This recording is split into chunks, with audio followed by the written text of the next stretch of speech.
Welcome back. Thanks for tuning in. We're your hosts. This is Joel. I'm Tyler. We are anxiously approaching the halfway point to the Stanley Cup Playoffs. Ton of storylines kind of just making themselves. So let's get into it on this episode of Outside the Glass.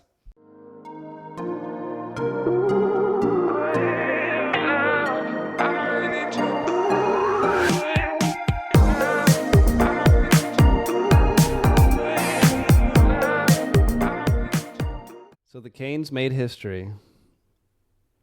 Knocked out two opponents, back-to-back, Senators and Philadelphia. Both promising teams that are just getting their feet wet within the playoff picture. And then they face a more veteran Canes team that They've been here and many times. they're not going away this year. Mm-hmm. We've seen them two tough opponents, and I think they're tougher than the sweeps might lead you to believe. Oh, yeah. So we'll talk about the most recent series. Philly got taken out. It was a sweep. We were talking about this. It was kind of like how the Kings and Avs played out. It was close games, but not a close series. Yeah. And so 2 to overtime, both 3-2. And then only one. Well, I mean, they shut them out in game 1. And then they won 4-1 in game 3. But I really do feel like the Flyers played really well in that game 3. They just didn't have enough to be able to push them over. I mean, with the Tippett injury, and who was it that got healthy scratched that you were talking about, the prospect? Oh, I don't know if I'm saying his name right. Mikov. He's a Russian prospect, young guy. I think he's like 23, 24. But in that elimination game, they sat him, and that's one of their pretty decent prospects. It seemingly. Yeah. So I don't know what that was about. I know Tippett played, during the Penguin series, helped him, and he get played over really that. well. Yeah. He played well, and we were just finding out. We knew he was out, but he had the hernia and then like an internal bleeding issue. So hopefully he makes a speedy recovery. We'll have to see what his off season looks like now. I'm sure that's going to be not traditional of an off season for him. Hopefully it's not too bad, but yeah. No, the Flyers, there's a lot of bright spots. Yeah. It's hard not to just talk about the Canes, how dominant they are this year. It's like the dominant force coming out of the East. Yeah. And with the playoff experience, with the pieces that are primed and ready. Yeah. And so it's one of those. It's unfortunate you ran into them. They have a lot to build off of from this season. They got through the first round, which is huge for them. I mean, a ton of young players. They got to taste the playoffs.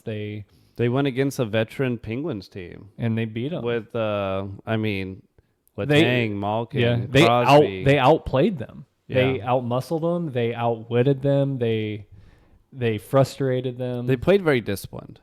But whenever you run into the Canes, who they have to win, like they're in their window right now, and I feel like they need to win, and they played that way. They played exactly the way that they needed to play to sweep for the second time, which, like you said, it's history. Right. It's never happened in this playoff format. Their goaltender, Philly's goaltender, we were looking at this. Vladar played pretty dang solid. They ran into Anderson, which had a .945 save percentage on this series. And so something's happening with Anderson. He's been he's been anointed by the hockey gods. He's the chosen one to face the Sith, the Death Star that is the Avs, potentially on the other end of this thing. So there is some hope for the Eastern Conference through the Canes here. I will say there's a hiccup. for the Canes. Their power play hasn't been great. It was 13% on this. Yeah, and it's 12th in the playoffs. Yeah. Their penalty kill has been great, though. But just like the Avs, they could get cooking at any point. They could get cooking. And in all honesty, they had 2 sweeps back to back. If their power play gets going, look, we have to we have to find something. Yeah. They can't be perfect, right? And they're not. I mean, they are and they're not. Damn good. They are and they're not. They got a perfect record so far, though. I know. The Avs almost have a perfect record. The Avs almost. Yeah. Well, so, anyway. I like the way, Martone did not seem out of place at all. No. He had, 2 game winners in his first introduction into the playoffs. Yeah. 19 years old. Yeah. That's insane. It takes a really special player for the Flyers. For the Flyers, sorry. Yeah. For the Flyers. It takes a really special player to be 19, perform in the NHL, perform in the playoffs, their first game. So I think that's a real, bright spot, obviously, for Philadelphia going forward. And Canes are just going to continue on this treacherous path. Their toughest test, if you will, comes next. Yeah. So Freddie Anderson has obviously been great. He had 86 saves in that series. In 4 games, 86 saves. That's a little over 20 shots per game. The Avs get 80 shots in one game. 49. Whatever. But I think, just to talk about the Canes just for a second, Stankoven, I think, has been their like premier player. That Stankoven line, like the whole line has been playing really good. But in this series alone, 3 goals, he was a +5. And then Taylor Hall has been a huge addition for them. He's playing figure. I mean, yeah, and he's playing with an edge too. Yeah. Which he's kind of reinvented his game this year, Hall. Yeah. I used to love Taylor Hall. Well, he came over and then he came over in the Rantanen trade. Whenever Rantanen was traded from the Avs, the Blackhawks retained some of Rantanen's contract and sent Hall over in the deal. Yeah. And he stuck around, and it's turned out to work really well for him. And, I don't know if anybody would have anticipated him having this kind of a bounce back year. I mean, he's had injuries in the past, and he's always had the skill. Yeah. But he's playing with, that you're feeling confident with your body when you are playing this physical in the playoffs. Right. So, Hall's feeling good. Yeah. The Canes are feeling good. Stankoven's feeling good. Yeah. And do you think potentially 9 days off is too much, though? No. You don't think so? I think it's great. Yeah. Yeah. I think it's good. Yeah. No, I mean, what are they doing? Are they out partying? And no, I don't think so. They're recovering. Yeah. They know that Montreal or Buffalo's waiting soon. That game isn't, that hasn't concluded yet, but one of them is. They're going to meet one of them, and that's going to be their biggest test. Right. And if I'm the Canes, I'm pretty happy that it's going to 6 or 7. Yeah. I mean, it's at least going to 6, game 6 tonight. Yeah. And then it very well may go to 7. Yeah, we're going to be running this podcast during the game more than likely. So we might not have all the details on how it wraps up that game, not necessarily the series. But no, I think the Flyers have a lot to look forward to, a lot to build on, and their fans showed it. They stood up. They were very, very pleased with the way that the Flyers had played this season. The Flyers have good fans. They really do. Very dedicated, but not so much that they let their emotions get the best of them. And that might be a good way to transition into the next series because I just think it's ironic that the Flyers fans can stand and ovate their team even in a sweep, whereas the Sabres fans just get real pissy whenever their team doesn't score on the power play.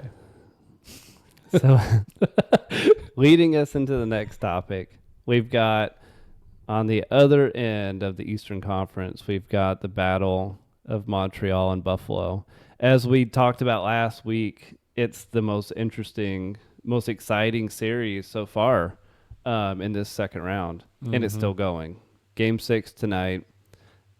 It's in my view, Montreal has gained a incredible momentum swing. Yeah, they've looked really good, and even in that last game where it was that explosion in the first period, they were going tit for tat with Buffalo, and then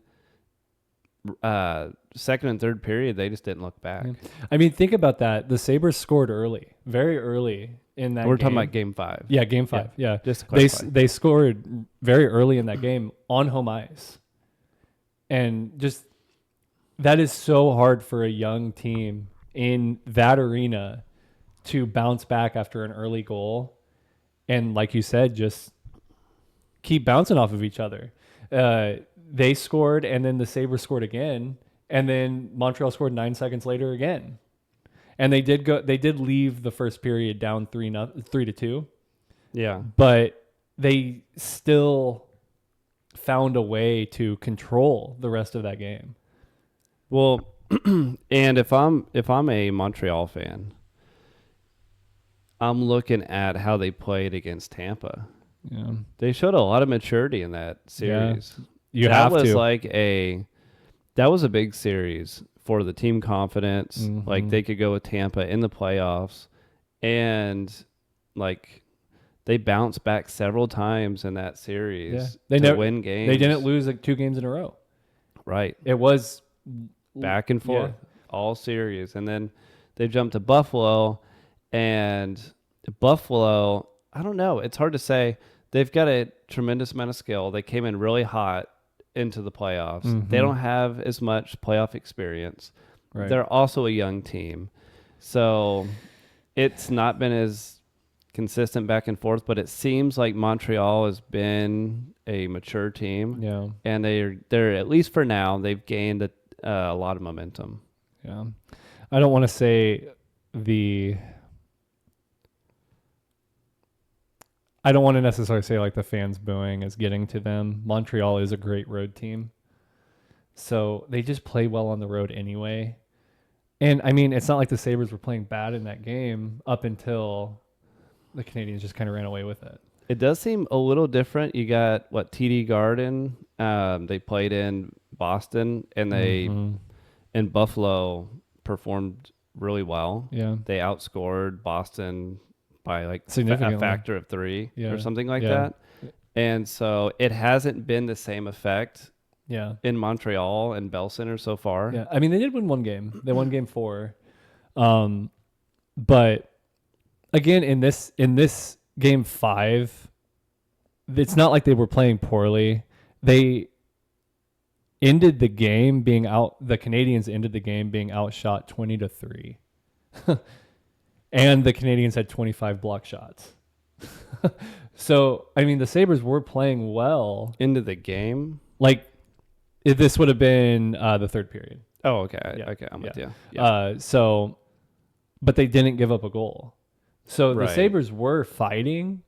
They just weren't able to do anything. And the Canadiens were capitalizing on their opportunities. Yeah. I mean, Demidov got his first playoff goal on the power play at the end of the game. But that was the only goal that was given up in the third period. That was such a sick freaking... That was... Oh, my God. Whenever you hear it like hit the back of the net, whenever it's just like that... that thud. Yeah. It's so satisfying. It hits that like top corner where the netting's a little tighter and it just bounces in and out. Whenever it goes in and then bounces right back out.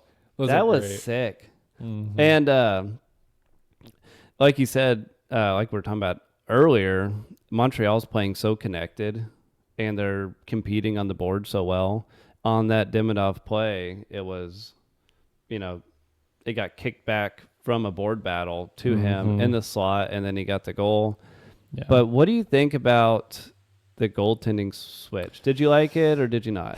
So right now it's looking like a bad thing, but if you in the moment, do you agree with the rationale with switching the goaltender? So I'm gonna pull the Avs into this a little bit. They have a goaltending tandem that the coaches feel confident enough in that they can pull a goalie and put the other one in, and they'll perform.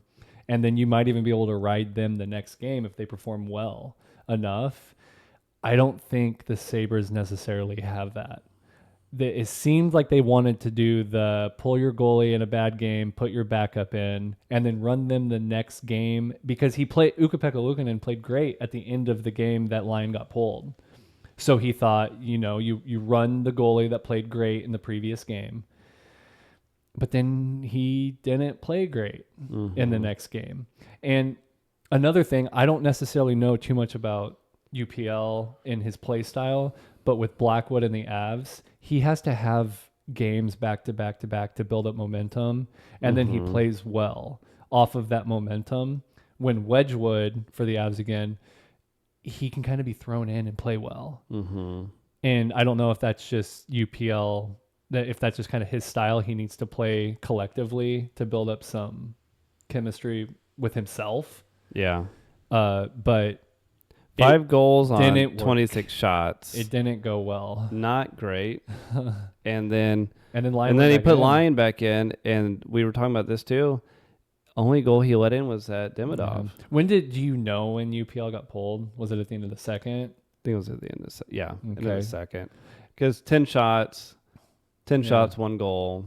And it wasn't like it was really close. Right. That was kind of at the end of the third too, I think. That 6th goal. I gotcha. But so you had the 3 shots in the third. He only let up 1 in the third, and then it sounds like 7 shots in the second that he faced, but he didn't let up a goal then. That was probably when the Canadiens were up 5-3. I would assume is when he got pulled. But because 5 goals. Anyway. So no, it's hard to say you're displeased with the putting UPL in because there's reasoning for it, and hindsight's always 20/20, Like you're always like, that was the worst mistake you could have made, but it was a game where the top guys showed up for Montreal. Oh, yeah.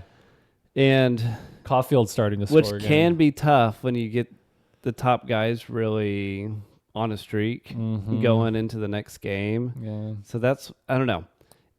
Caulfield's got 3 straight games with a goal right now. Yeah. That's not good for... When you got Suzuki scoring, Demidov scoring, Hudson's chipping in too. Funny stat about Suzuki. He doesn't have a single game in this series with a positive plus-minus. He's been a negative in every game. That is weird. That's crazy to me because he is up for the Selke. Yeah. That's shocking. It's one of those double-edged things too. He's playing against really top-end talent. So that's true. I would feel remiss if we didn't bring up Alex Newhook. Oh yeah, he's been outstanding for the Canadiens, and he was an Av, and I loved Alex Newhook, but he wasn't really playing very well for the Avs. We put him into the second-line center whenever we lost Kadri, and he wasn't really playing great. But now he's playing second-line center for the Canadiens, and he's got 5 goals, 1 assist, and he's You guys probably would have swept the first 2 opponents if you had Newhook. You probably wouldn't have lost that game. We have Brock Nelson now. It's not Newhook. I'd take Nelson. Take Nelson over Newhook. And he's not playing great in the playoffs, in all honesty. Interesting. I don't know. Shut up. Does that... Any final thoughts on Montreal, Buffalo? Who have you got finishing this off? Right before we get to that, another crazy thing, Alex Tuck for the Sabres, 0 goals, 0 assists. He's a -8 on this series. That's interesting. That's not good. To me. That he's arguably their best player. It's not good. Arguably. Yeah, that's hard to say. But last closing thought on this series. Tonight's game, Saturday night. Montreal has not played a Saturday night in the playoffs. They're known for Saturday night Cole Caulfield. Saturday night goal Caulfield. Goal Caulfield. First half of the season, 6 goals, 7 assists, +3. The second half of the season, 15 goals on Saturday nights. 7 assists, +7 with 2 hat tricks. Saturday Night Fever, Cole Caulfield. Let's see if he gets it done. Hat trick. Oh, shit. Hell no. They're putting Lyon back in. He's stopping that shit. We'll see. It'll be a fun one regardless. Yeah, for sure. I'm excited actually to tune in after this. No, this is going to be great. I'm going to watch it on my way home. So let's take a quick break. Come back. We'll cover Western Conference and go from there.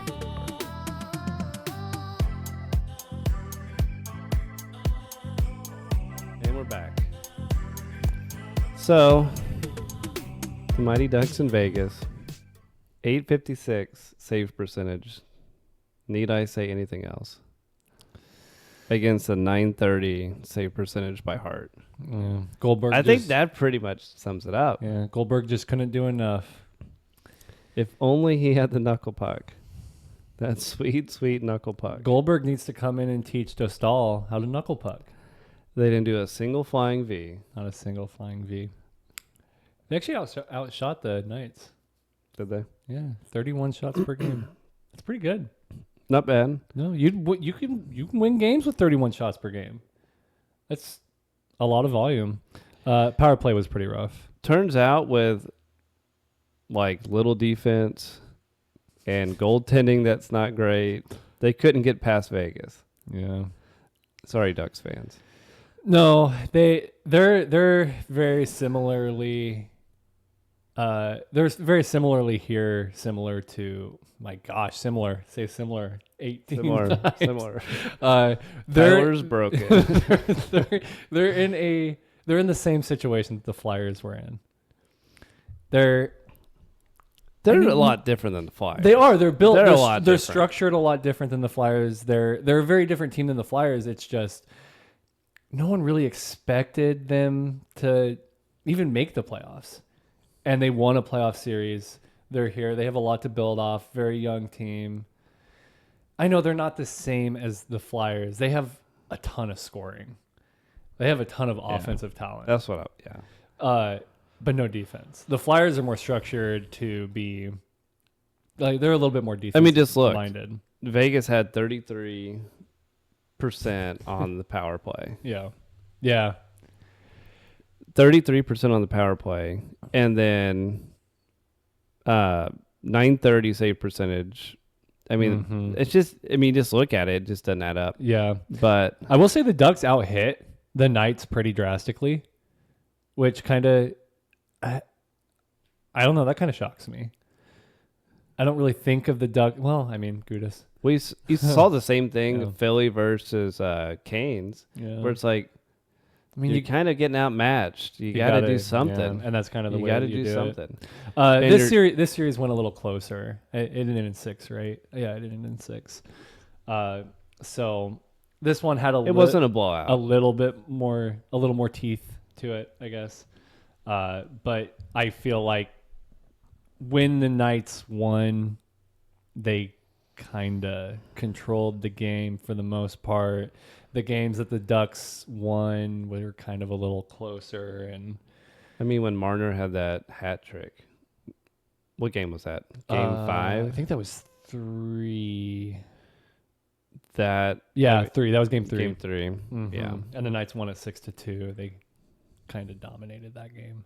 Right. And I don't want to be too harsh on the Ducks, but they'll learn a lot from this playoff run. You had Ducks going to the finals, didn't you? I just wanted Conference them. finals? I just wanted You just them. wanted them. You just wanted the Avs to No! play them, you son of a bitch. No, that's not it at all. No. It's part of it. It's part of it. But I just like the Ducks a lot. And I don't like the Knights at all. So it's like Barbashev is coming for your ass, dude. I swear. He's gonna put McKinnon through the boards. He's gonna find a way to hurt. Watch him try to fucking do that shit he did to Boldy to Barbashev. He's gonna run into a brick wall. I don't want to talk about the Avs right now. Okay. Boldy didn't do shit in that series.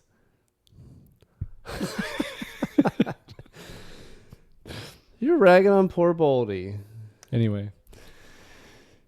Barbashev is going to find a way to put injured Gerard in this series somehow. Doesn't even play for the Avs anymore. He's still going to find a way. Anyway. No. There's really not much to sort out with this one. I kind of expected Vegas would win. Yeah. They're the veteran team. They've got Marner. Yeah. They've got Eichel. They have Hart that played good. Yeah. Hart didn't show up quite like that against the offense as dynamic as the Oilers, and but against a younger Ducks team, I suppose. He found his game, and so .930 save percentage going up against. Well, we'll talk about it in a minute. The matchup going forward here, but again, Ducks have a ton of skill on the team. Yeah, I mean they're incredibly dynamic on offense. If they can get something put together on defense, a little better. It's quite ironic that the Flyers, I feel like they're missing a couple offensive pieces. And the Ducks might be missing just a few defensive pieces. You put them together. Yeah, just put them together. They got a hell of a team. Do a merger. Yeah. You know? Yeah. Just take all the best of both and just combine them into one team. Yeah. I don't think Ducks fans would be too happy about that. I also don't think Flyers fans would definitely not be happy about that. Yeah. Where would they go? Would they meet in the middle or would they go to one side or the other? They're going to have to silence Tortorella, though. Or they're not going to have any draft picks. That is another point. Well, I guess was that the problem? He was silent. Yeah. You know. Yeah. 100 G's and a second round pick. Oof. I don't even know what to say about that. Like, I don't really care all that much because, like, I don't really care about the media's like contract and everything. Because he's had a lot of problems things with the media before. I wonder if it was one of those like. Kind of like how if a player's like been suspended before. Yeah, they don't really care. They're not as lenient. Oh, you know I see what you're saying now. Yeah, like he's a repeat offender. Yeah, being a douche to the media. But I mean, he's funny. He's just kind of he's got his own style for sure. He kind of does what he wants. I don't know. We'll see. The Knights are. I think crazy stat for the Knights is they've gone to 5 Western Conference Finals in their history as a team. Since their inception. 9 years. They've 5 years ago. 5 out of the 9 seasons that they've been a team. They've been to the Western Conference Final. Yeah. I mean, like, I don't like their style of team. I don't like the way that they're built. I don't like the way that they're thought of. I just don't. I don't. I don't like the. You don't like anything about them. I don't like the loyalty to the players. I don't just like kind that. of like wheel and deal them. And and if they don't perform, take them down to the sale barn and fucking slaughter them or send them off to wherever. And I don't necessarily like my personal opinion. I don't think Vegas should be able to have sports teams with the gambling that they have. I just don't like the way that I don't know. I think that's fine. That part doesn't bother me at all. I think it's kind of icky. Really? Yeah. Sports betting is in every state, in everybody's phone. It is now. Ever. So it's I don't know. growing. I guess when it started, maybe it was a little more wishy-washy. Yeah. But maybe I guess not as much now. Whenever they first came around, I wasn't quite for it. But yeah, I guess you have a good point. It is everywhere now. It's everywhere. Yeah, even in good old Missouri. That's right. But I've done a couple bets, not on hockey. I haven't yet. Just MMA. But I almost bet for the Avs to win that game.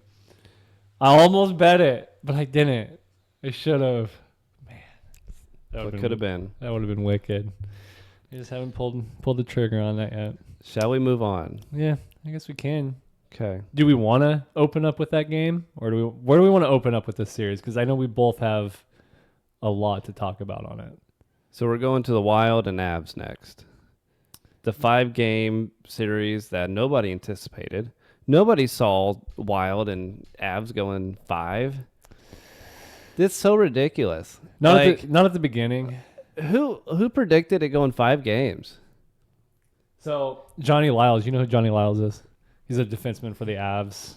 He's on their altitude sports now. Okay. He guessed 5. Did he really? After game 4. No. I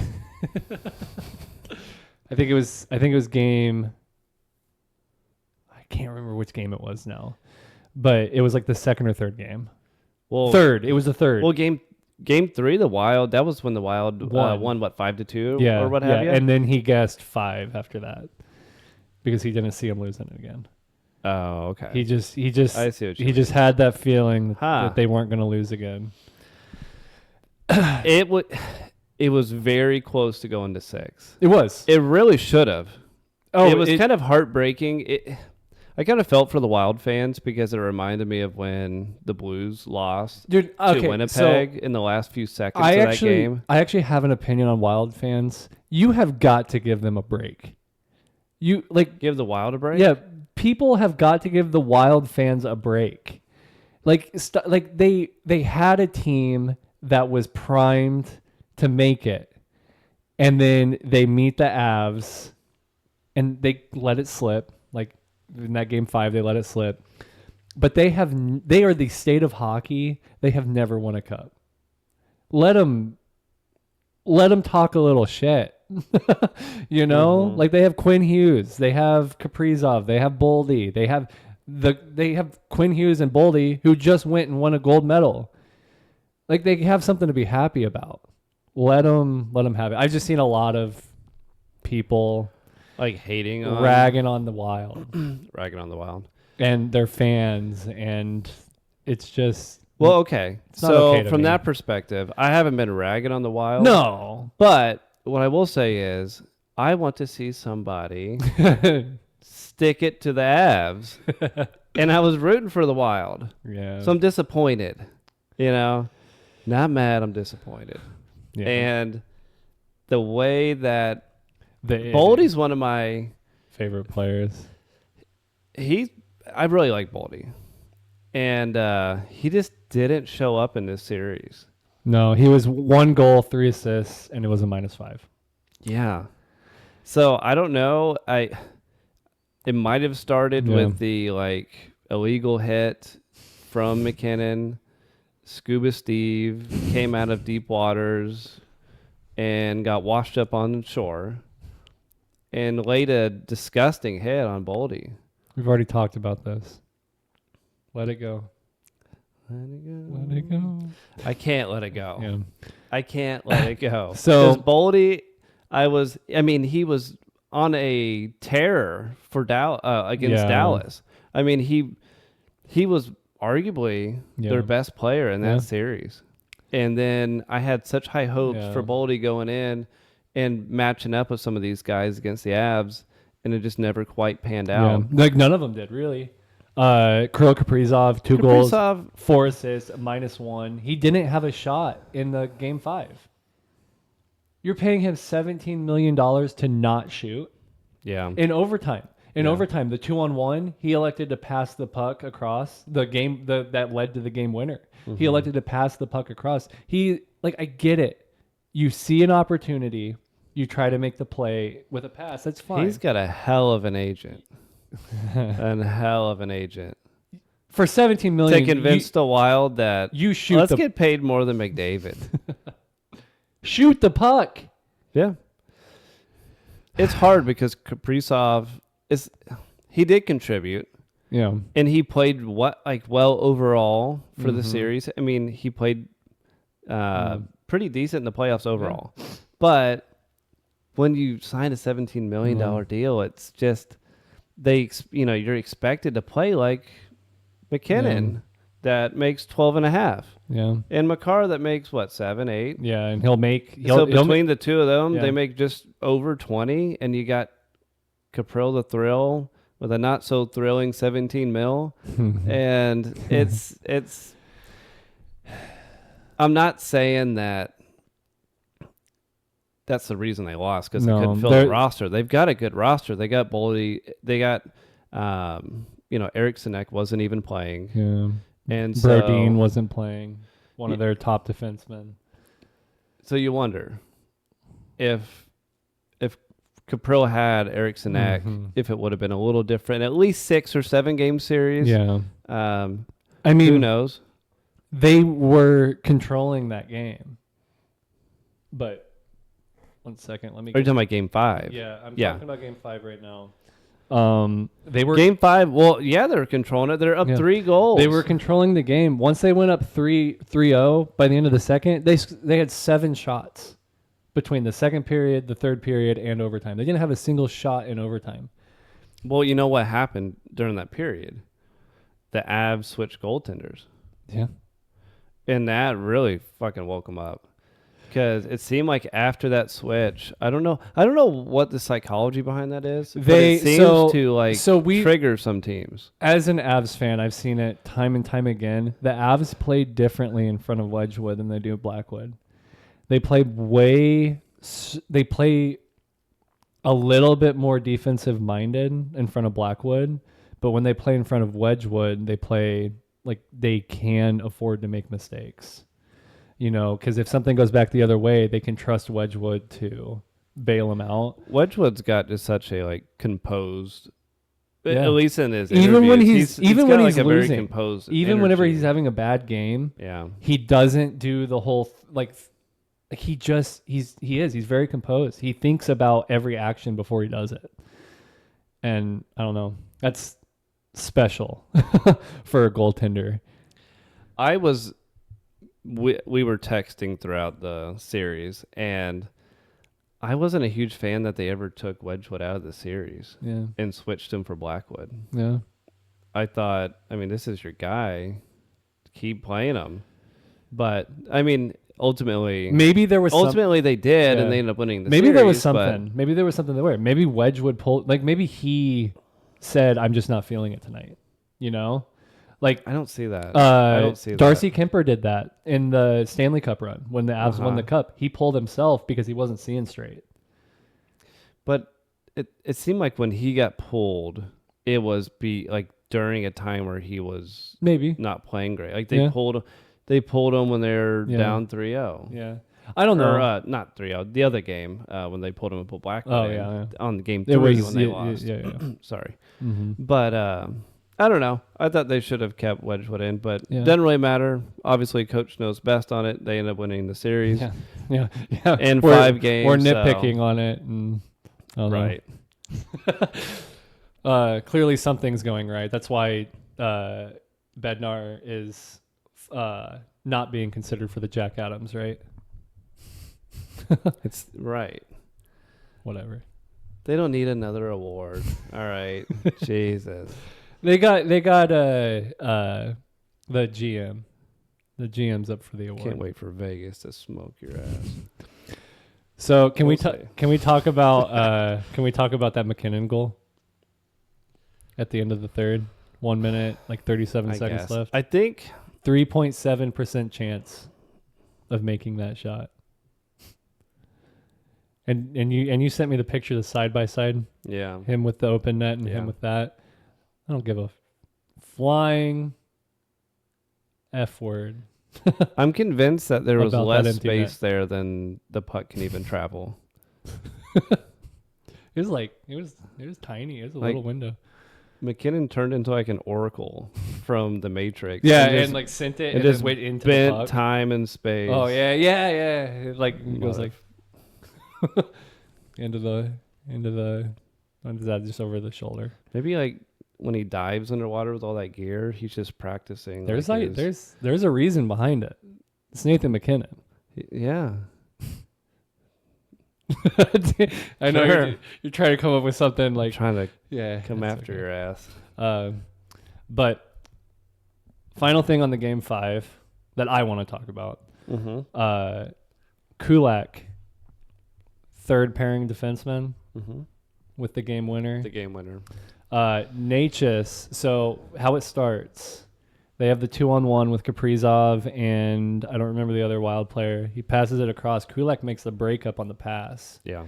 And then Parker Kelly picks the puck up, sends it off the wall on a bank shot. Perfect pass to Natchez. Natchez wasn't even supposed to be on the ice.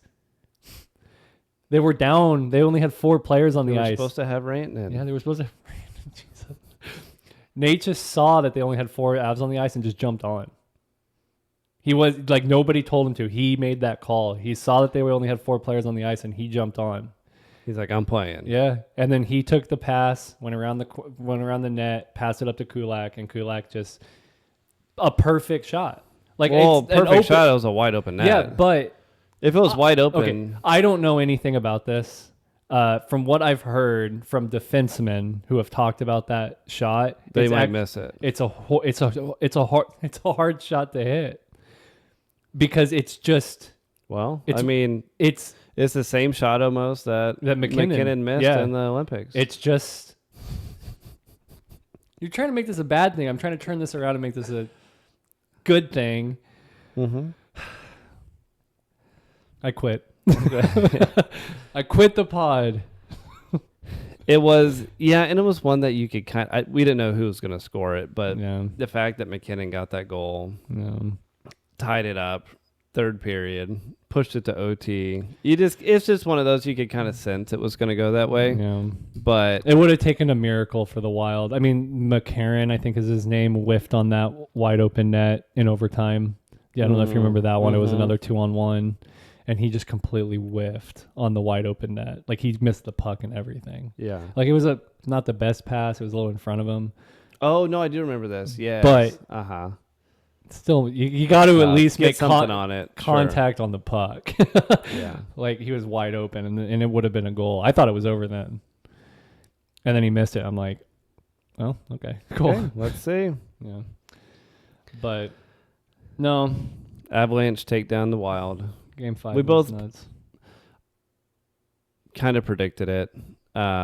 We both had the Wild moving on, but I didn't predict it in 5. No. Wild, they've got a lot of things to hash out. They do. Still a great club. Still a top team. I mean, like we said before, it's a 3-headed dragon of Dallas, Minnesota, and the Avs. And Avs are going on and playing Vegas next.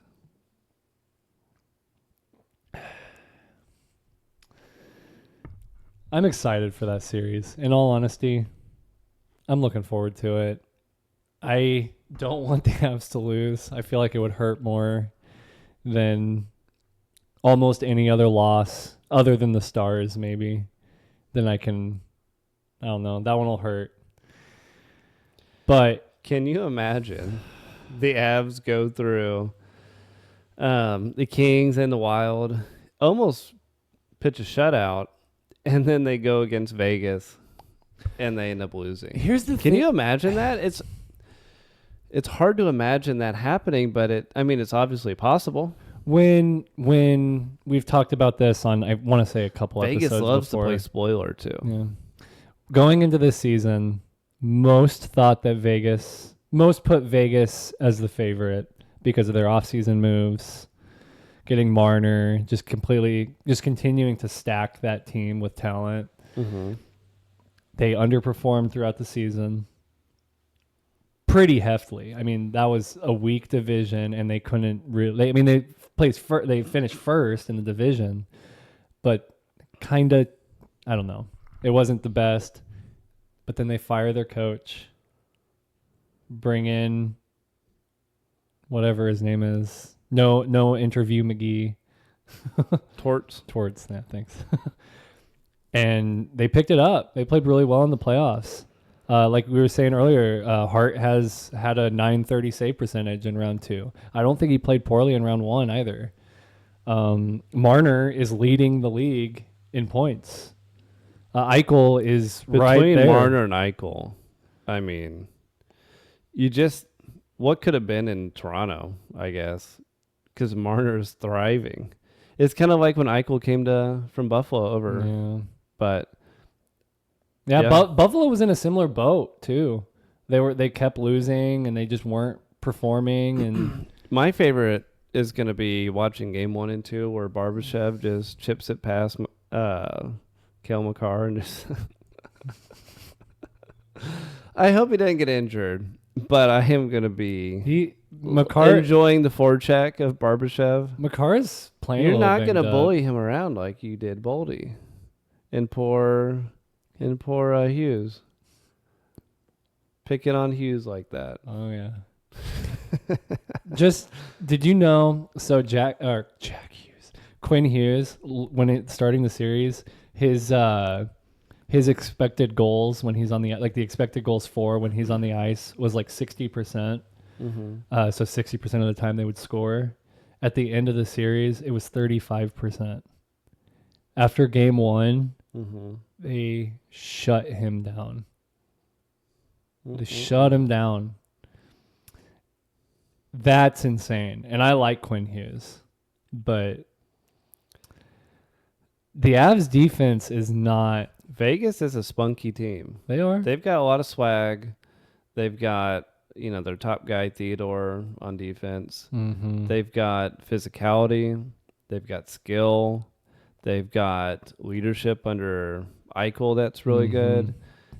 They played really better than I anticipated against the Ducks. Yeah. And with Hart, pitching a 930 in the previous series, that could make for a good duel. It could.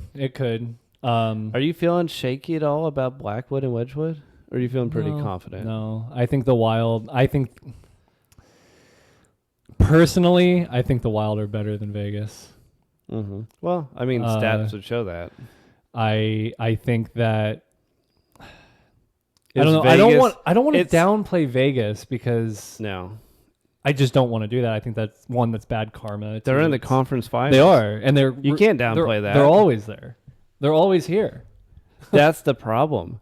You look at, and we were looking at the matchups in the regular season, and Avs had a slight edge on that. Mm-hmm. But Vegas in the playoffs is different than Vegas in the regular season even. They just come to life. Mm-hmm. I will say, though, I want to say that they caught the Avs during rough times in the season. I don't think it was when they were hot. And the Avs have... And I know Avs are dialed in. You listen to all their guys, and they're all dialed in. And they're ready to go. I have never seen McKinnon laugh the way that he did in that post-game Scuba Steve with Biz. With Biz. That was funny. I have never seen him break. Yeah, I like Biz. Especially in like situations like this. I have never seen McKinnon break. He is always... I didn't know this was such a impactful moment for the Avs. This Scuba Steve fiasco. That was funny, though. It was funny. That was good. Biz got him. He did? He's tried a lot. He tried during the Olympics. He tried, I want to say last year during the playoffs, he tried to break McKinnon's demeanor. Mm-hmm. And he couldn't do it, but he got him this time. Yeah. I'm happy he did. I like Biz a lot. He's funny. But, so here's the thing that I think is going to take the Avs over. 16 different goal scorers in round 2. NHL record. Yeah. Only 2 skaters for the Avs didn't put up a point. Right. Out of all the skaters. Mm-hmm. They had 5 different defensemen with a goal in game 1 against the Wild. That's a record. Yeah. Their secondary scoring is good. You're right. It's just like... Can they shut down Marner? Can they shut down Eichel? That's the thing. Can they shut down these top guys? Right. Can they, not let Barbashev and some of these guys get in their head? Right. Mm-hmm. Can they stay on task and just shut them down? Because you're right. Vegas is more top heavy, for sure. I mean, Eichel and Marner, they probably have the most points in the playoffs or close between the two of them combined. I think the thing with the Avs that's a little scary to me is they have to win. There's no reason for them not to. They have all the pieces in place. They have the coach. They have created the best possible team to do this. And what if that's just too much? Like, what if it's just, I don't know. How heartbreaking would it be? It would be. It'd have to be. Like, how can the Avs? It's similar to the Wild. They sold to go get Quinn Hughes, thinking that was going to be the piece. And it wasn't. Yeah. Eriksson Ek was out, all that stuff.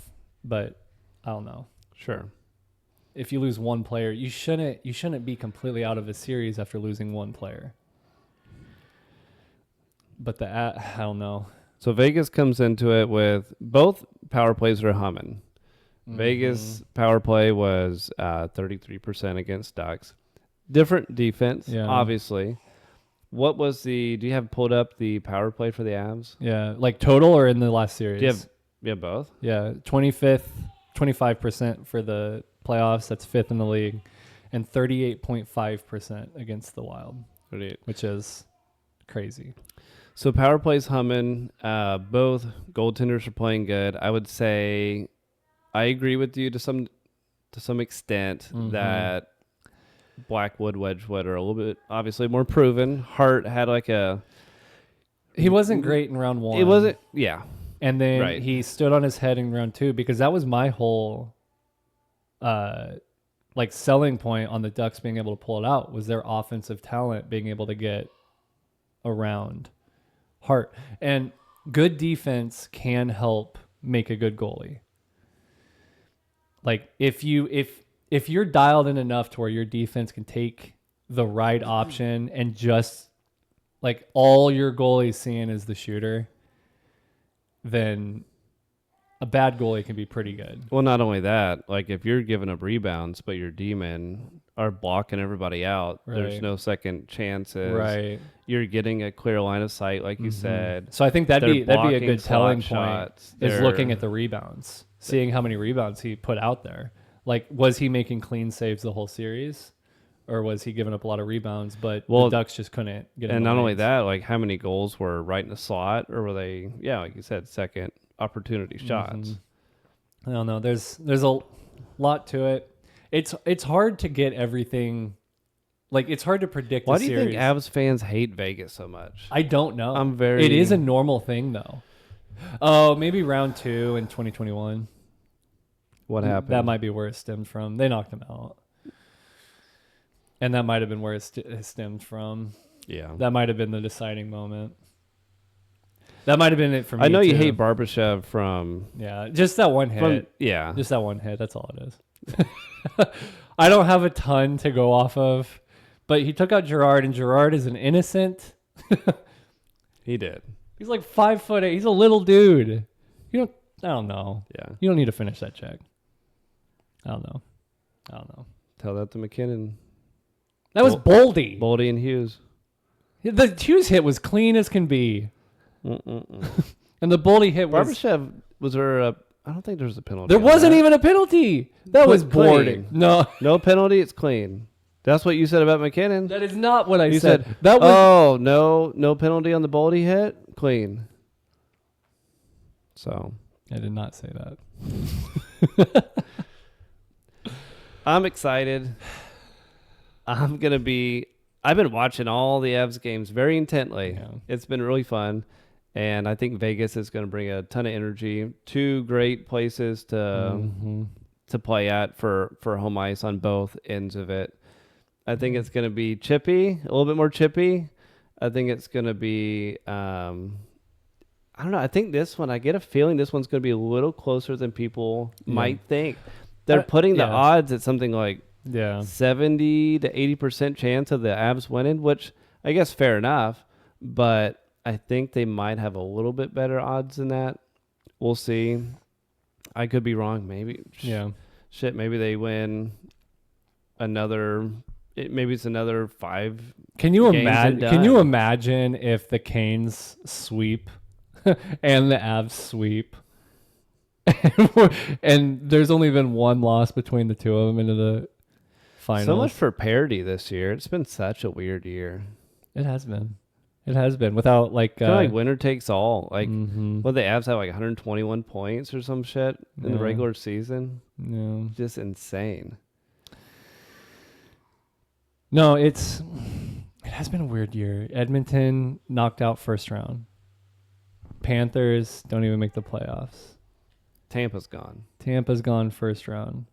Vegas is still here. The Avs are here. The Canes are here. Boston's gone. Yeah. Did you say Boston already? I don't think so. Boston's gone. No. Yeah, no Rangers. No. Yeah. No Leafs. Islanders got Shen from the Blues. Didn't even make it. They barely missed. So this is no. Do you have anything else to add? I think that ought to do it. Okay, can I wrap it up with a quote? Let's get. Oh God. Okay. Go ahead. From the great Josh Manson. I mean, he hits me. And but then he lands on me. So I didn't really like that. To be honest with you, we're in a scrum. I butt into him. Was it on purpose? Was that my intention? Absolutely not. My intention wasn't to butt into him. Did I want to punch him in the head? I did want to punch him in the head. Yeah, I was trying to give him a smack because, I don't know. I served my 4-minute penalty. They looked at it, and yeah, like I said, it wasn't my intention to butt into him in the face. It was more like trying to smack him in the head. I think I just lost awareness of where my stick was. This is such bullshit. He is so full of shit. Join us next week where we talk about... He takes his stick like this and hits him over the side of the head with a stick. He was underneath him. So his head he was gets like here, and he did that. He gets rocked. As he's going down, he pulls him on top of him. Well, he's falling onto ice. What else would he grab onto? You can't say he landed on me. You pulled his ass on top of you. So they're intertwined. He's on the bottom there. He's pissed. He's like, you know what? We could do max amount of damage from 2 inch from the face. I'll just take a weapon and hit him with it. He barely hit him. Because he couldn't do a little baby punch. He just wanted to like pistol whip him with the side of the stick. He wanted to smack him. Oh. Whatever. Is a player like that important? I wanted to ask that, Manson. Is a player like that important? Even with the penalty that he served, that he got, I was pissed. I texted you. I was so mad. I wanted him gone. I was so mad at him. I thought that was a little bit extreme for that penalty. Well, so they had just lost game 3. They were going into game 4. Mm-hmm. And it put him on. Yeah, and they scored on it. So and they scored on it. I was so mad. But then as the game went on, I cooled down and I was like, but he's like our grit, you know? He is. He's the fighter on the team. Like Landeskog does it too. But my question is that penalty worth it? Because he takes some stupid penalties. No, that one's not worth it. No? No. He takes some dumb penalties. I would not. I would not do that against Vegas. Well, no. You know, I don't think he will. Yeah. I mean, that was like the one. You would hope not. That was the one of the playoffs. Mm-hmm. Like he hasn't done anything like that in the playoffs. I mean, he was hurt and stuff, but I don't know. You see some weird plays, and it was a weird one. I think it was intentional. I think it was like, you know, you get heated, you do something, but. I didn't know butt ending was a penalty. It's an official penalty. It's a double minor. That's what it is. That's what the penalty butt ending is. It said it on the sheet. Double minor for if Mason butt ends again, it's 4 minutes this time. We can't give him a 2-minute minor for high sticking again if he butt ends somebody again. Well, anyway. That went a little. Anyway, let us know what you think at home. Join us next week. Now we've got Montreal finishing up the series, so we'll really know who the Canes. Yeah, it's going right now. We'll really know who the Canes are going to be facing. It's down to the wire. It's 1-1 right now. It's 1-1. Okay. Join us next week. Thanks for watching.